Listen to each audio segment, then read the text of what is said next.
Today, I'm with Jenny Brester, who is a wellness and transitions coach who comes from Portland, Oregon, and is currently living in Mexico, in Puerto Vallarta. And Jenny, you specialize in helping people who want to take care or address their holistic health. So I've invited you to be on the show today because one, you've moved countries, and two, you take care of well-being. And I really do think that's something that is easily overlooked in all the other considerations when we move countries. So thank you very much for being here. Thank you. I'm happy to be here. I wanted to start by asking you about you. When I first met you, you were living in Portland, and now you're living in Puerto Vallarta in Mexico. So I'm curious how that move came about. Is it your first move to another country? It is my first move outside of the United States. So like you said, from Portland, Oregon, I lived there my whole life. And just really started getting like the travel curiosity in around 2017, and took a couple trips, solo trips, which I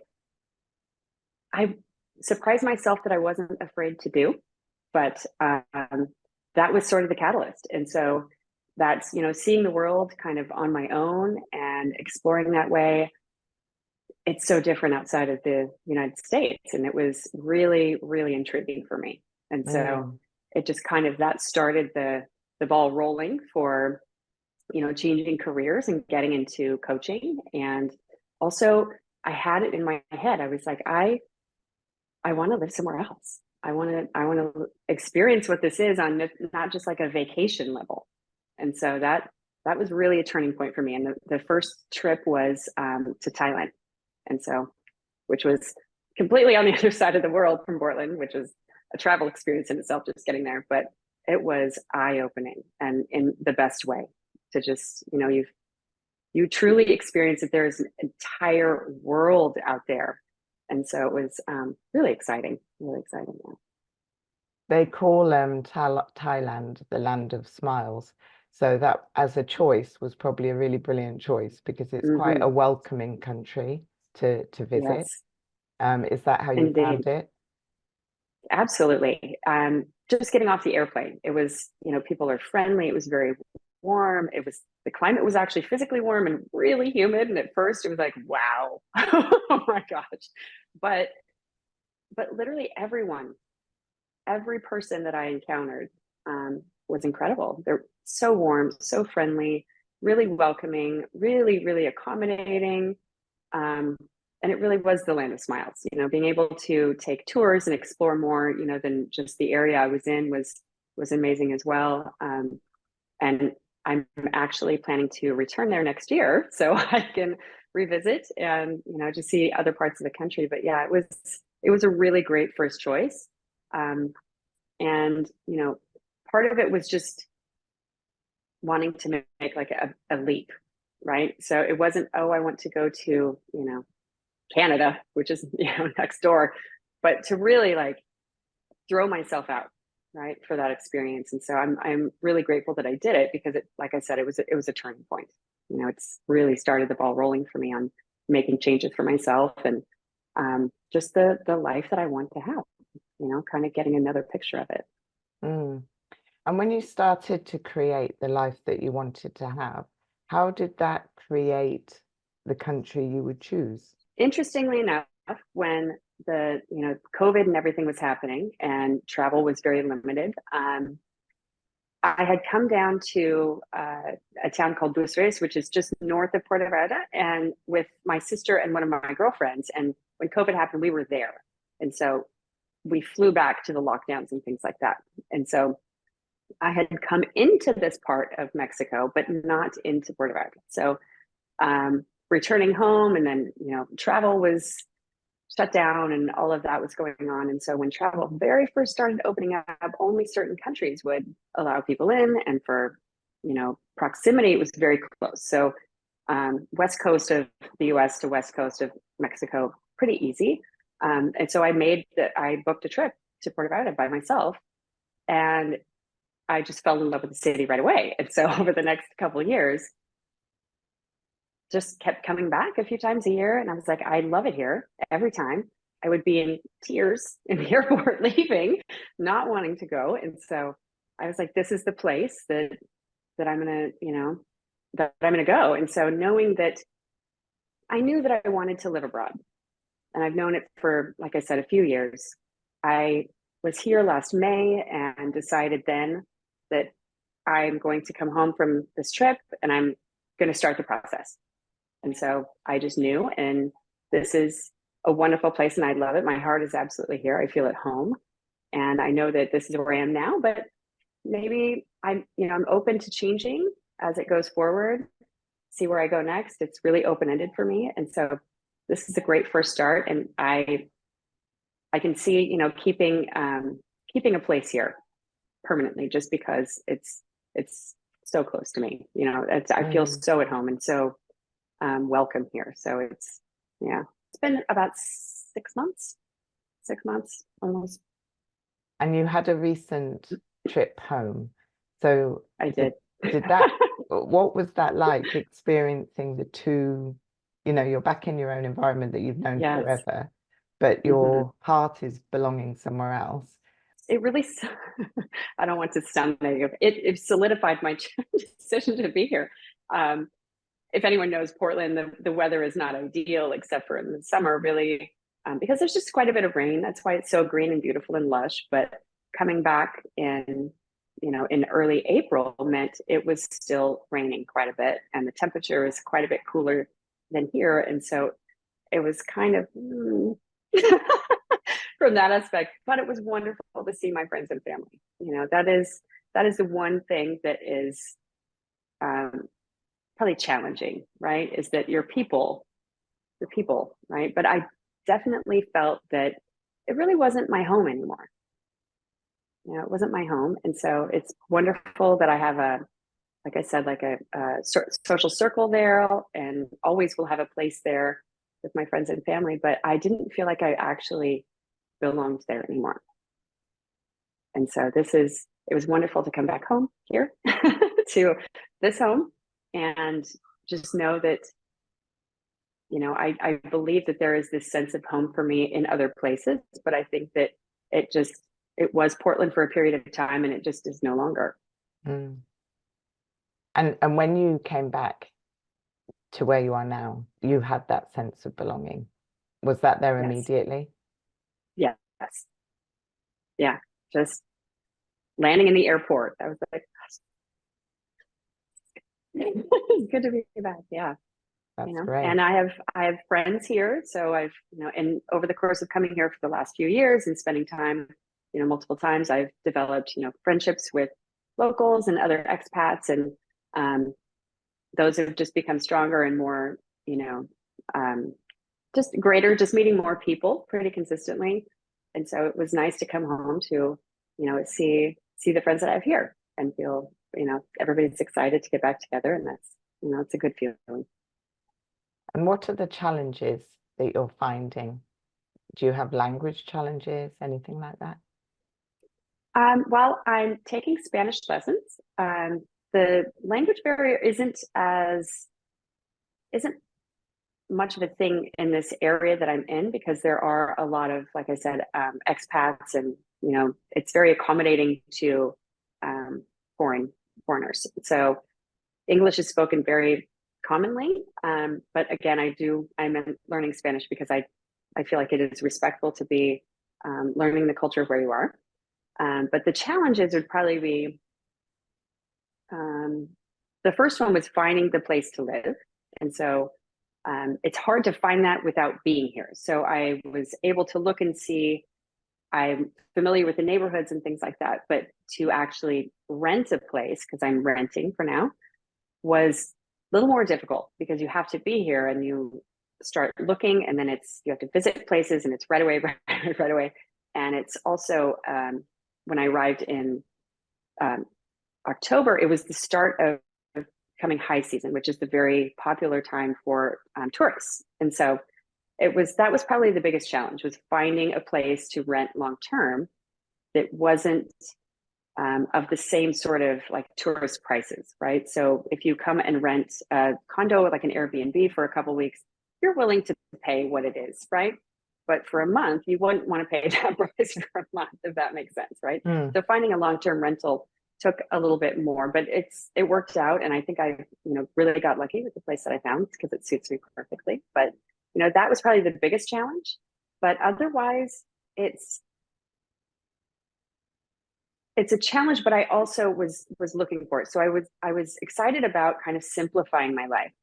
It felt, in the US, you're so ingrained to your routines and everything that's going on, and it's a very rushed culture. It's a very busy kind of must be productive all the time culture, and also very materialistic. And so I was looking forward to excuse me, this move being a little more of a simplified life. But at the same time, I'm so accustomed to the way things were, right? Like conveniences and different products you can't find or can't buy, and it doesn't occur to you that you may not be able to have them, right? And so some of that was kind of, oh, okay, well, you just make do, right? And so it was surprising in that way, but not super difficult. It's when something's not available, then you can accept, right? It's one thing if it's available and you just can't reach it. So, but as far as the challenges, it's been really smooth for me. I don't know if I'm lucky in that way, but it's been easy to accept what is different, But largely, yeah, the challenge would have been finding the place, and sort of establishing just a base. But I was able to do it with, like I said, the different people that I've met, and a realtor from, past visits that I was able to contact and say, hey, I'm trying to do this and I'm trying to do it on my own, but this would be really helpful if you know some things. And so it's been a good experience so far. And Mexico is very popular with Americans generally as a holiday destination. How different is it as an experience? Because you've done the holiday and you're doing the living. Right. What would you say to a fellow American about those kind of differences, if any stand out?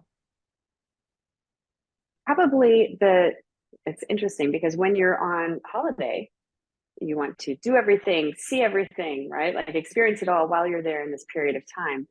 And to the point of now living here, you almost still want to do that because there's so much that it's so exciting. It's such a beautiful place, and I have not run out of anything to see or do or experience. So it's still right there, and you want to do everything every day, but there's living, right? And you're not on holiday, so you're working and trying to, balance all of that. But that probably is, it took a little bit of time to get out of that mind space that I'm not on vacation, that I'm actually living. And so I still want to go and enjoy everything, but I almost have to relax myself sometimes and just go, it's okay to be home tonight because there's another new restaurant that I want to try, or go to the beach for the day. But that's probably the challenging part. It's just trying to keep myself, in a space where I'm not feeling like or treating it like a vacation, because it's still exciting for me and it's still beautiful. And you said that when it came to the renting of the home, you needed to be there to do that. Did you identify anything that you could have done from Portland prior to going? But was there something that you think, if I'd known that, I could have done that in advance? Not really. Possibly to maybe make appointments, for showings, and to maybe have had like a realtor here looking for me to set that up. Otherwise, I don't think so, because of the timing and the fact that this is such a popular tourist destination. Some of the rentals will either be short-term or long-term. They allow you to choose, but they can rent really fast. And so the most convenient way to find properties is through some of these Facebook groups for rentals. Or if you are aware of the property management companies, they have websites. But again, it's it's something where if it's a sort of a popular neighborhood or a really, popular building, like a condo building, then they will post and they will be rented really quickly. And so it was difficult to try to set up something before I got here. But I would say, probably if I'd had a realtor looking for me or a property manager when I was right before I was coming, that probably would have been helpful. But otherwise, it's kind of you just have to be really active and focused in watching what's coming up and immediately, get in contact with somebody, because otherwise it's posted one day and it's gone the next. I mean, the place that I'm in right now, I saw a post and it was an hour before I saw it. And I immediately reached out to her and I want to come see this today. Can I see it today? Because I knew how fast I watched some of them be rented. And so it's just sort of a diligence that you just have to be really on it. But yeah. Mm. And do you plan to buy? Because you mentioned you'll probably, even if you live in another country, have a place there. So Yeah. is your next big personal plan to buy a property?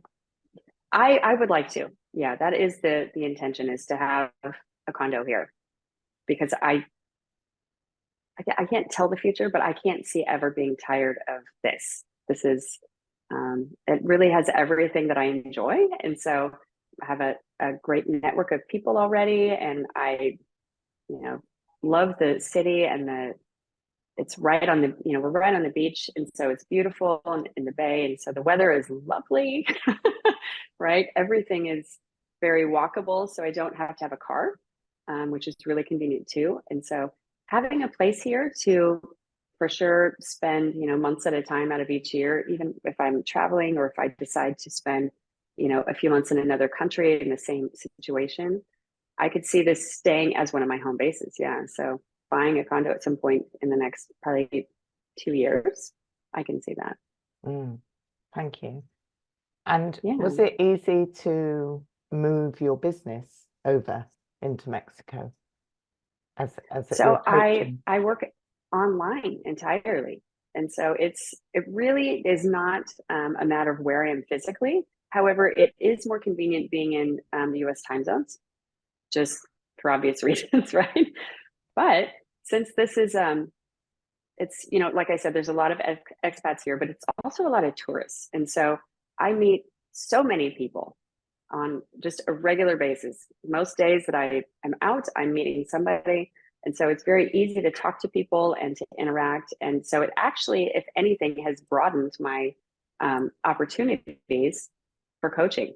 And so, if somebody is coming to visit and they're here on holiday and they're from, you know, Virginia or something, and I get to meet them and we have a great conversation and have a consult and possibly sign them up for a class or a package of coaching sessions, and then they return home and we can work together. And then if they are talking to their people about what's happening for them for results, and it can turn into a referral. So it's actually kind of exciting that I'm outside of the what felt like a small area for me in Portland, and it just feels like it's really opened up.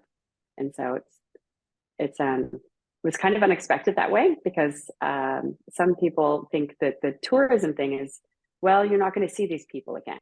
You meet somebody and they leave, but I've actually ran into tourists multiple times that have, same as, I was coming here repeatedly. And so I can still interact with them when they come back. And so it's great to make friends that way too, not just, professionally. But yeah, it just sort of opens up like a referral network opportunity that I didn't quite have the same in Portland, just by way of the tourists. It's an extraordinary opportunity because you can forge friendships, but you can also really forge those relationships that, I mean, I've only ever known you over Zoom. And we have a brilliant relationship, which I'll explain Yeah. that I'm your client. But it's I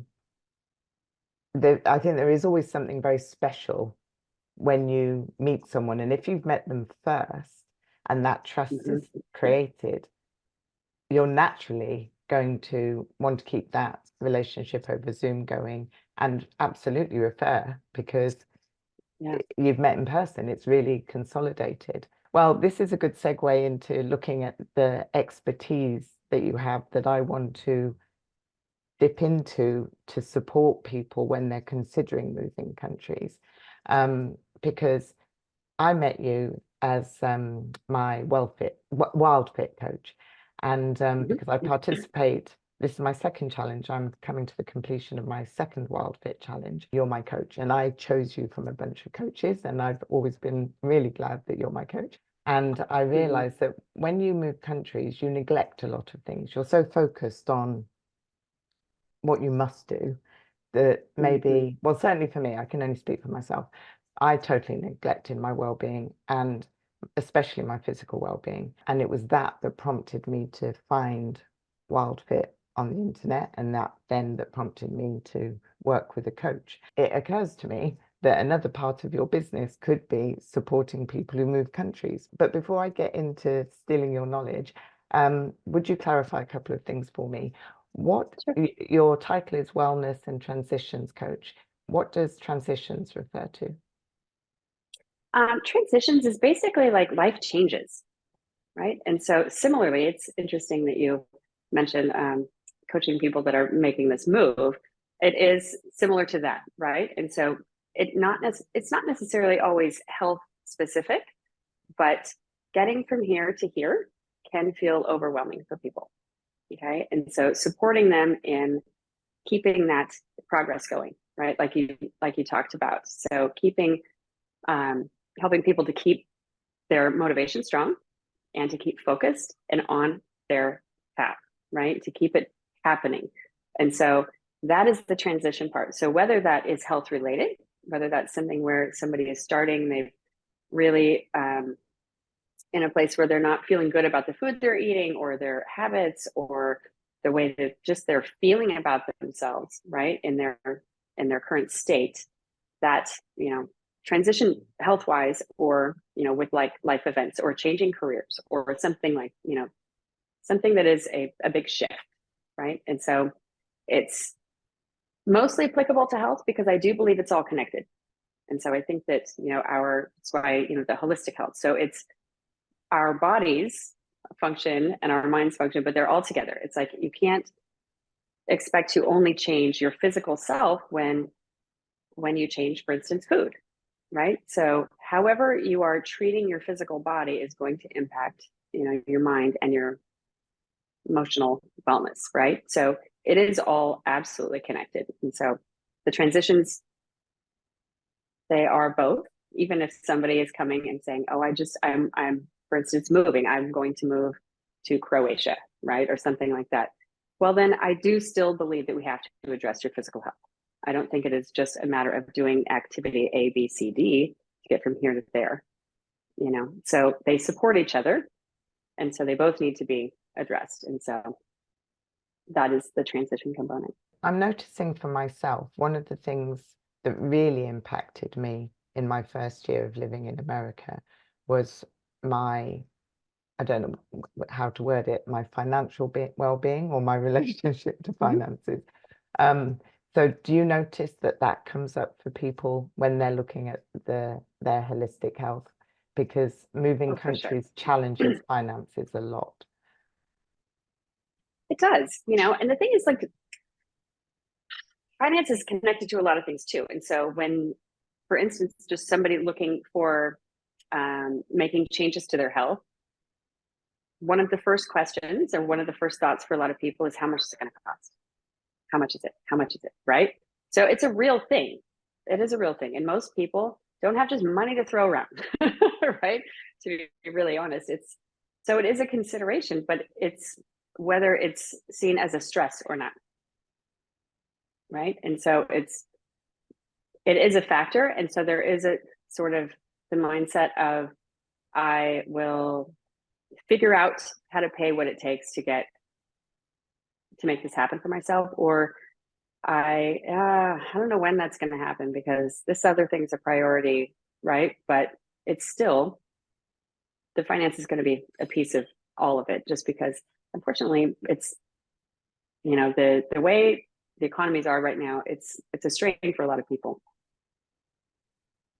Yeah. So I love the holistic piece because then that means they can bring anything to you, and you will support them in all of it, rather than one piece. Because obviously my journey with Yeah. you, I have noticed, because Wild Fit is specifically about nutrition, but it is about your overall well-being as well. And in so many ways, Hmm. it really is holistic as well. But the approach initially, or certainly my approach, was very narrow. And I did notice your feedback would be a holistic one, dipping into Hmm. different areas. Or if I used an analogy that was outside of Wild Fit, you would still support me from that context. Yeah. So I was able to have breakthroughs in all manners of areas when I came to you thinking I'm only talking to you about food and weight. That was And exciting. yeah, it was really Yeah. liberating. Mm.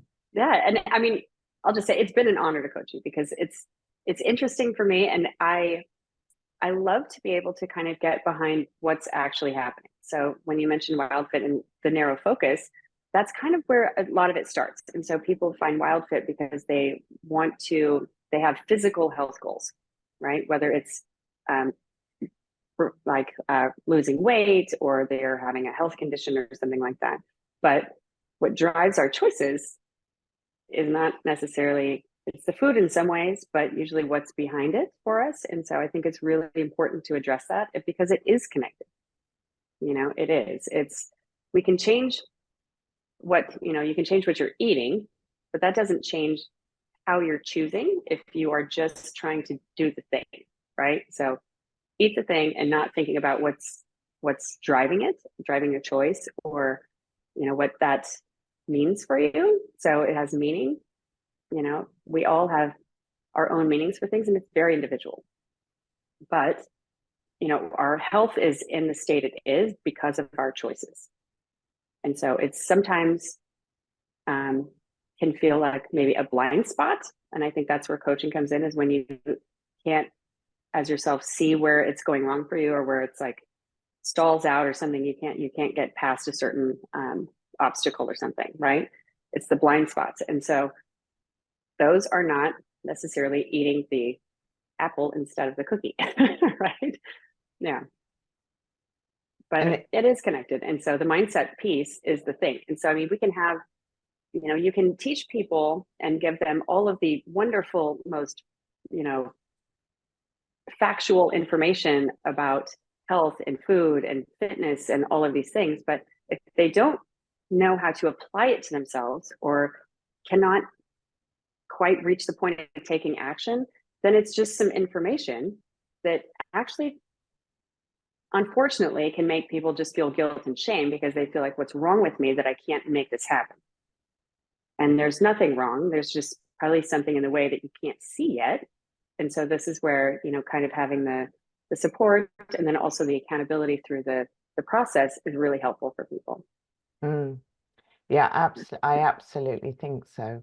And if I look back to when I was moving from England into America, I made a lot of assumptions. I've visited America so many times, so I always saw the similarities. But when you move, sometimes you see the differences because you're no longer Mm-hmm. holidaying.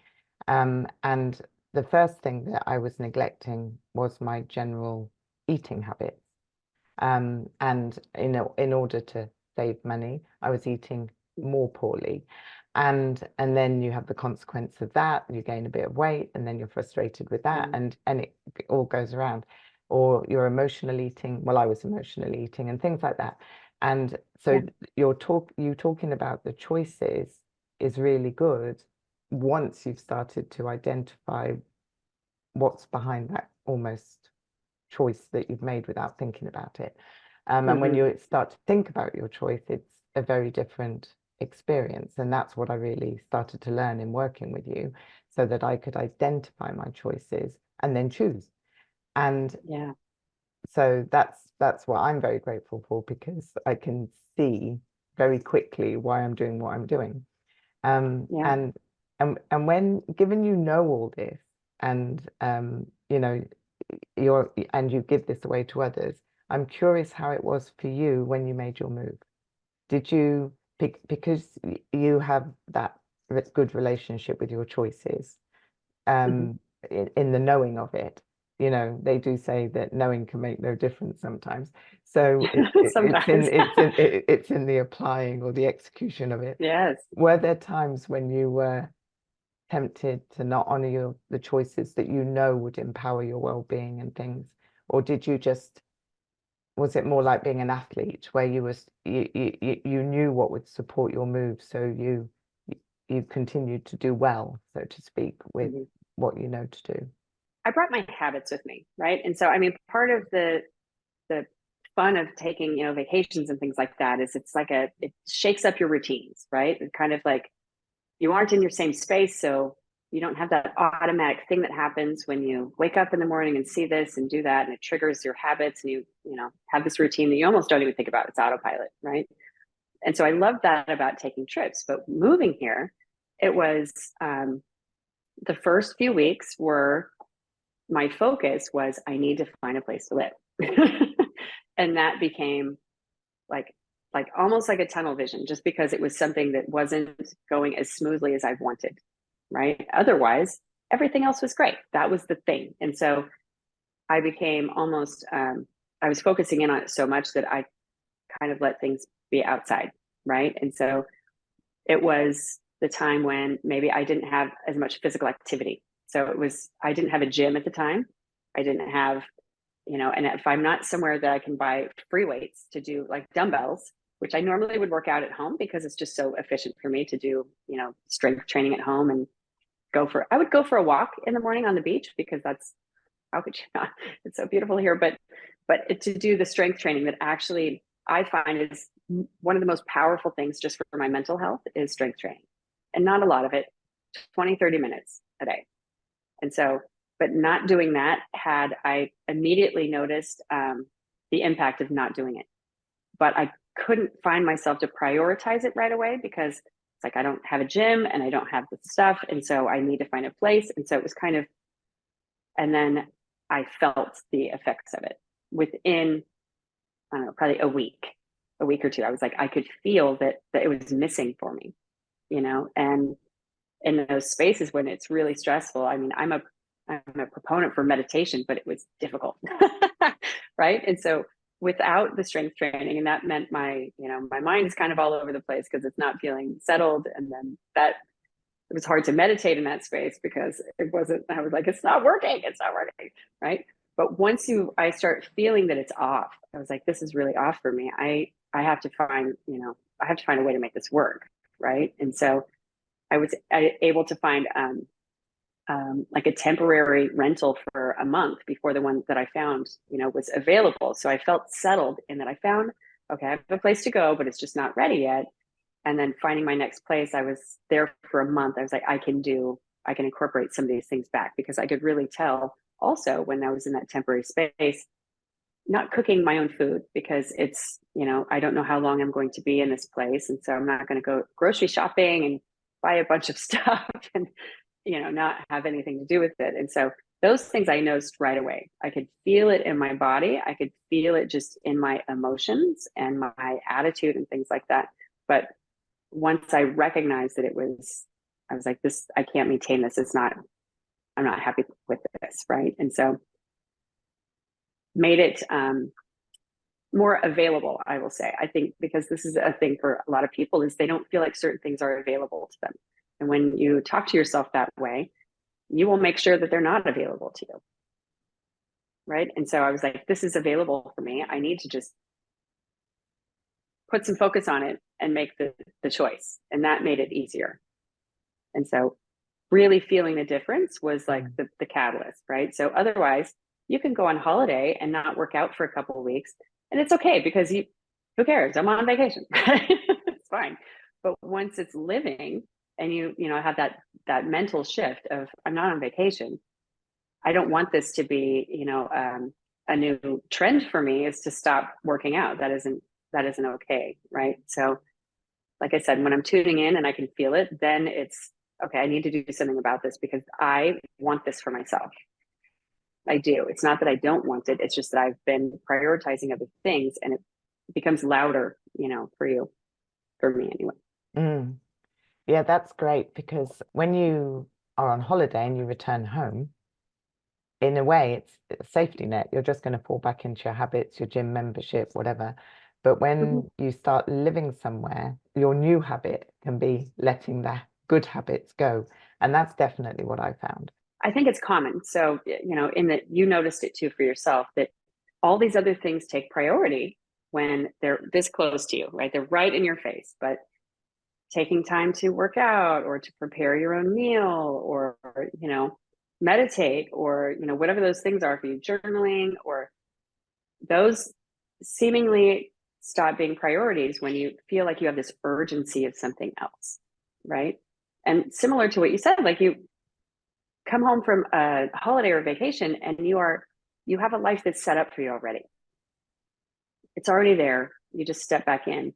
But in a move, you have to create your new routines. Even if you had them somewhere else, it's still new. You know, so creating the new thing the way you want it, it's also an opportunity to see maybe what wasn't working in your last routine, right? And so if it's just, it actually isn't available. So if you're used to taking fitness classes and maybe the classes aren't available here, there's choosing something else, or choosing something that maybe, you know, you were doing something before and it really wasn't, you didn't love it, but you were doing it. Like for some people, they love spin classes. I'm not a spin class person. Okay. There's a lot of things that people can do, but if you were, for instance, doing something where I was doing a spin class because a friend was doing it and I don't really love it, but that's what I'm doing. It's also a new opportunity when you move to go, what do I actually want to do?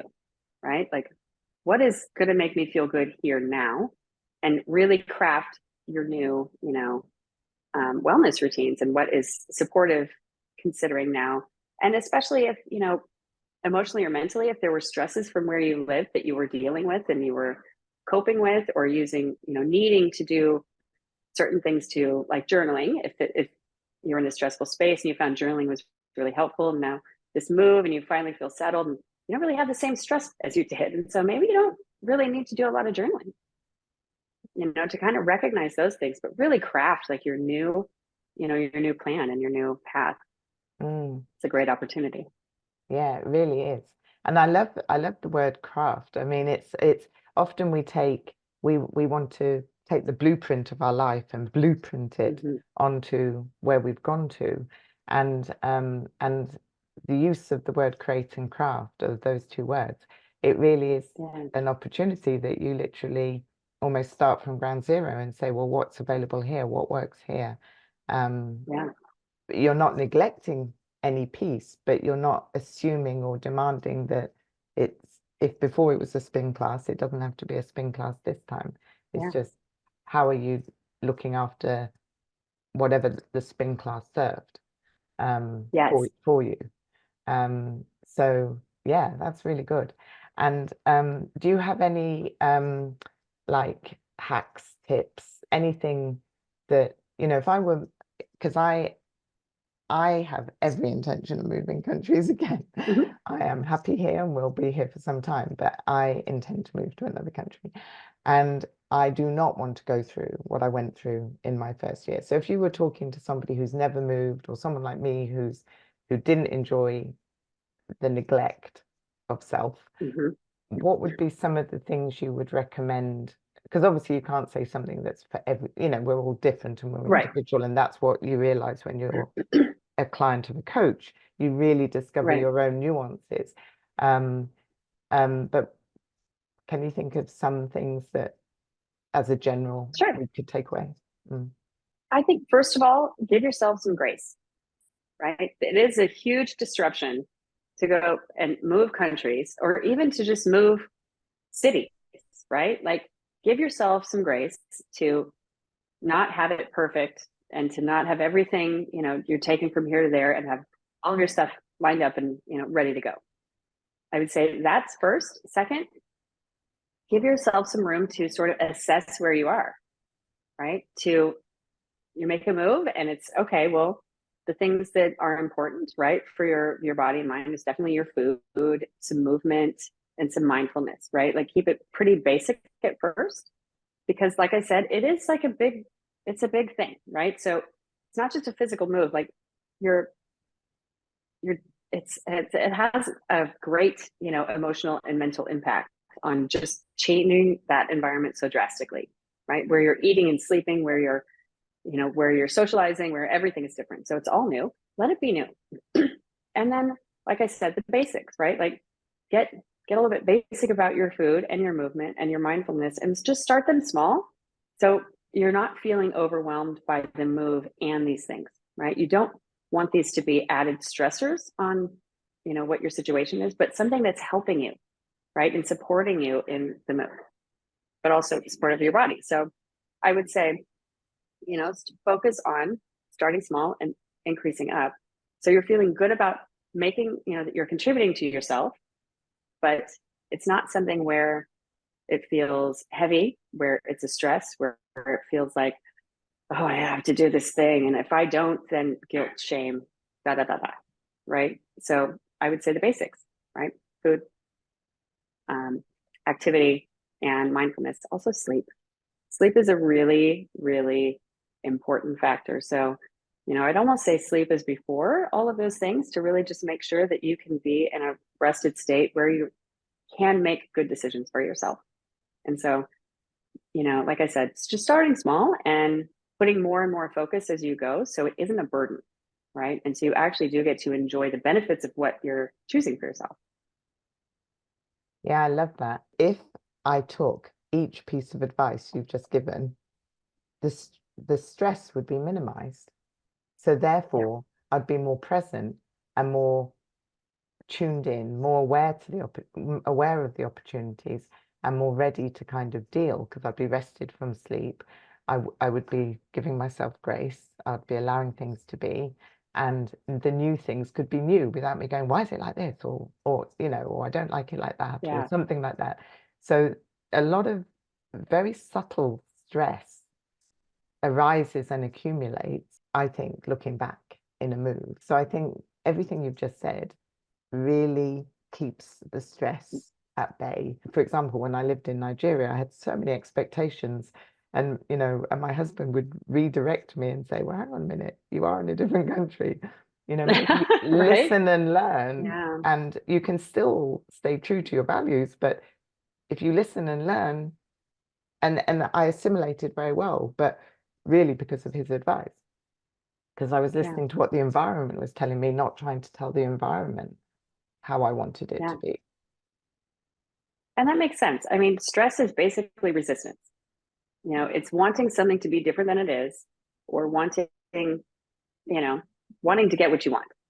But whatever it is, the resistance of just not allowing things to be is stress.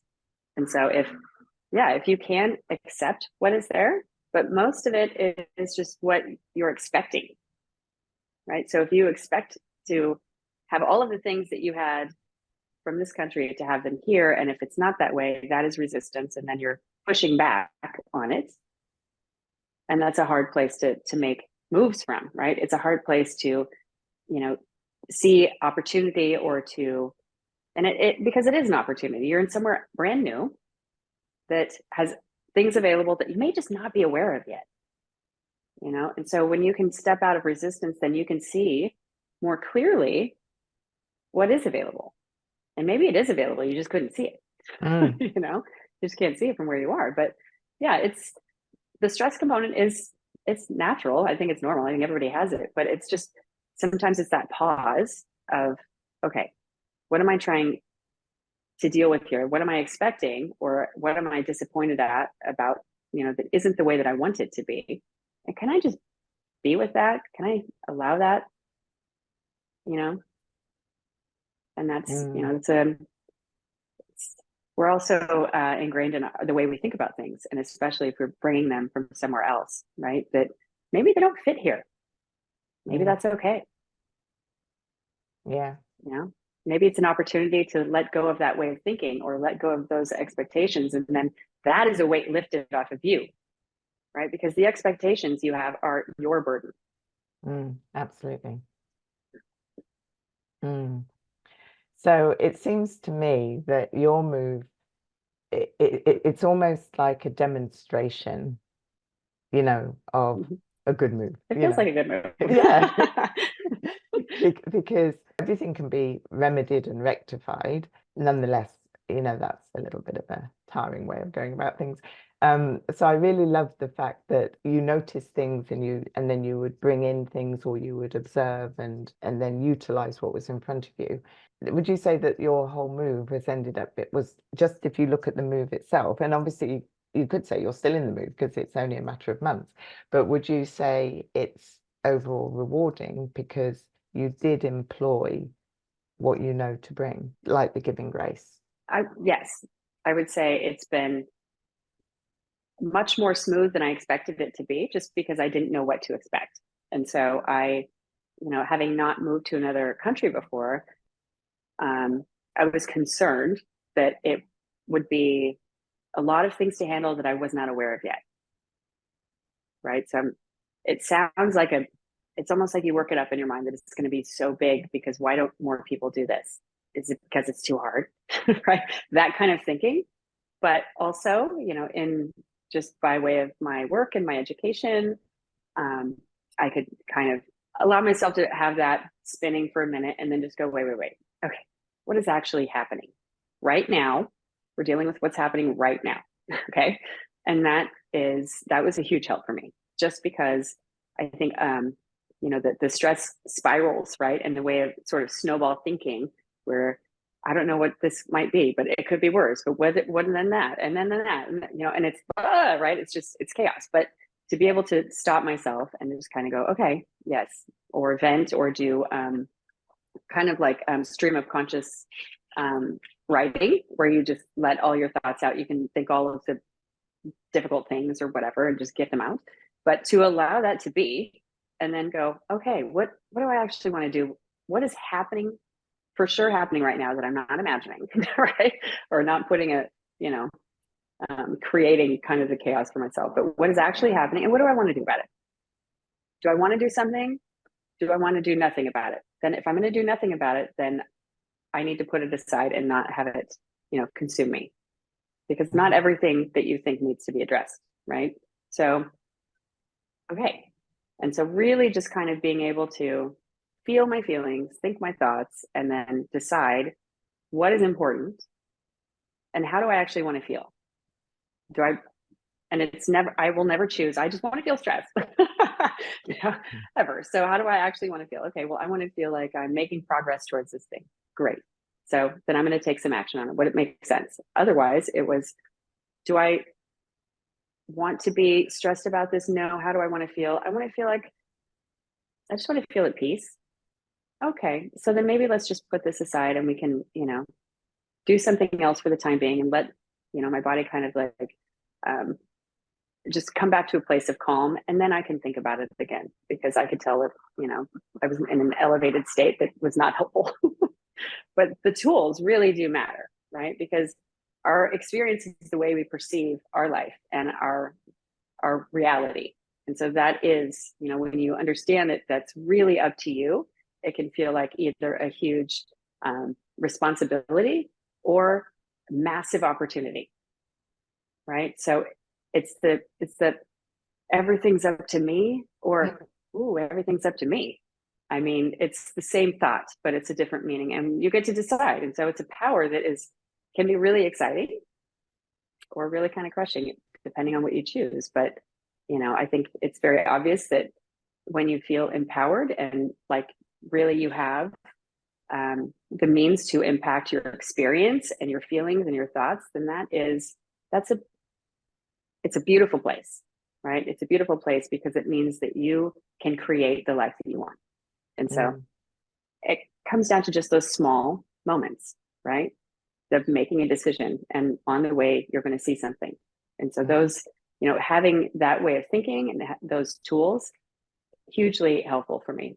And so those are the things that I like to try to help people, with. So when you're in a tough, it feels like a tough moment, it's a moment, and you have a choice. And so that, can hopefully, kind of dissolve the problem, what you see as the problem, and get you back to a baseline where you're feeling peaceful again. Absolutely. Yeah. I do hear what you're saying because um, essentially a transition is change and change is derailing. And so, it's funny because you are your coach to yourself, but the rest of us have the Yeah. opportunity to have a coach. Oh, you could go and get a coach as Yeah. well. But we have the opportunity to have access to you or someone like you so that we can manage that shift comfortably and with, being empowered and Yeah. so on. So yeah, thank you for everything you're saying. I've got a little Absolutely. random question, which Sure. because you highlighted sleep, Hmm. and I noticed one thing, because I sit with you in Zoom meetings, you always drink water. You're really good at Hmm. drinking water. So where would you say water comes into all of this? Because, it's very easy when you're busy or worrying to forget. Well, for me, I keep having to say for me Right. because I can't speak for everybody. But for me, drinking is the drinking water is the first thing I'm going to forget to do. So, Mm, what would makes you sense. say about water, if anything? So it's actually common. I wouldn't say that it's only you. You're safe to say people, because in general, the population is dehydrated on some level. It's just because of that, right? So if you look at, just like I said, our culture is very rushed, very busy, very focused on, productivity and things like that, doing all the time. And so, yeah, it's easy to forget. It's easy to, you know, focus on something else that feels like the higher priority in the moment. But what people notice coming through, like WildFit, for instance, that program, water is one of the first things that we address when we start looking at, making some changes and things. And it's also one of the most powerful things that people notice is how they feel, their physical body, their energy, their mental, energy too, and their emotions, even their mood is changed by just being hydrated, right? So you consider just the proportion of water that is our body, right? Like it requires a lot. And any system that, any process that our system is, our body is using uses water. And so it's hugely important to be hydrated, right? You'll notice it right away. I do recommend for people to, if you have trouble with remembering, there's a few free apps on your phone. That will alert you on, you can customize the schedule, whether it's hourly or every 2 hours or whatever. It'll just give you a little alert, and it could be like one that you see on your phone, or even a sound that just drink water, and it'll even track if you want to put your, beverages in for the day. We'll keep that tally for you and set you up with a goal. But it is so important. It's so important. People notice right away that it also even impacts, your appetite. And so if you feel hungry all the time, drink some water and see if you maybe were just thirsty, right? But it is really important. And it's one of the, I would say, I don't want to say easy, because some people, like you say, can forget, but it's a very simple, right? It's a simple thing to drink water. And whether you use an app or just incorporate in your day, that it's the first thing you wake up in the morning, it's a nice tall glass of water. That's a good start for you, right? Tall glass of water. Or if it's, making sure that you're having, that you have a certain amount that you're drinking at meal times, something like that. But it is really impactful. It sounds kind of silly. Drink water, so simple, but it really is. People notice immediately within just a couple days, right? Of having, I mean, and it's not that you have to carry those giant water bottles, a liter or something like that. Really it's not necessary. But even just having, I think, what's the minimum? Something like around 64 ounces of water, something like that. Even that minimum can really be impactful, but I think what also the feedback that I get and that I've experienced for myself was, once you feel how that is to actually be hydrated, properly hydrated, it's, you start forgetting less, because you notice that it's like, I like this, right? I feel good. I feel like my appetite's under control. I feel like, my energy is a little bit different. I feel just sort of like more, and you might notice it just in your body, because if you're really dehydrated, then you can have some stiffness and things like that. And so I recommend it. It's up there with sleep, and as one of the things that it really is not, you know, it's not to the degree of effort of like planning a meal and preparing a meal. It's a glass of water, you know, but incorporating it, I think you would notice pretty quickly if you were dehydrated and how much water you're taking in. And it can feel like a lot at first, but pretty soon this is what I need, and it's kind of ingrained. And so once it's a habit, it's, you don't even think about it anymore. Yes. So I think you've given away a lot of gold in this conversation for people to consider whether they're moving countries or not, frankly. Yeah. And another thing that you've highlighted, which has occurred to me before, but I think is useful for people living in America listening, is moving state is a bit like moving countries. There are the federal overarching things that make some things Hmm. common, but state from state, they're very different. And Yeah. and maybe it's tempting to put on yourself, oh, I shouldn't be, this should be straightforward because I'm only moving from this place to this place. But actually, that's where the grace comes in, because whether you're moving down the road or whether you're moving to, it doesn't matter. Right. It takes something.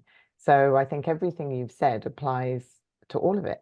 So it's Mhm. really great. So whether it's a little move or a massive move, it's very valuable, everything you've imparted. Thank you. Hey, you're absolutely welcome. I'm happy to share. This is, the things that make people's lives better, right? That can make your experience in your day to day feel better for you. It's like I said, happy to share because I want that. I want that for you. I want that for people. We're here to live and enjoy. And so the more that we can enjoy this life that we have, the better. And so, yeah, happy to give it away. Mm, totally. And talking about people accessing your knowledge, so we'll put links to your website and everything in the show notes so that people Okay, can follow you and find you, if that's all right great. with Yes, you. that would be wonderful. Amazing, Definitely. fabulous. Well, I'm really grateful that we got to have this occasion to look at this together, and I thank you very much. Thank you. I'm happy to be here and very grateful for the opportunity. And I'm the lucky one because I'll get to have a coaching meeting with you in the next few weeks. Yes, So I will thank see you you. soon. Of course. Of course. So thank you very much. Thank you. Absolutely.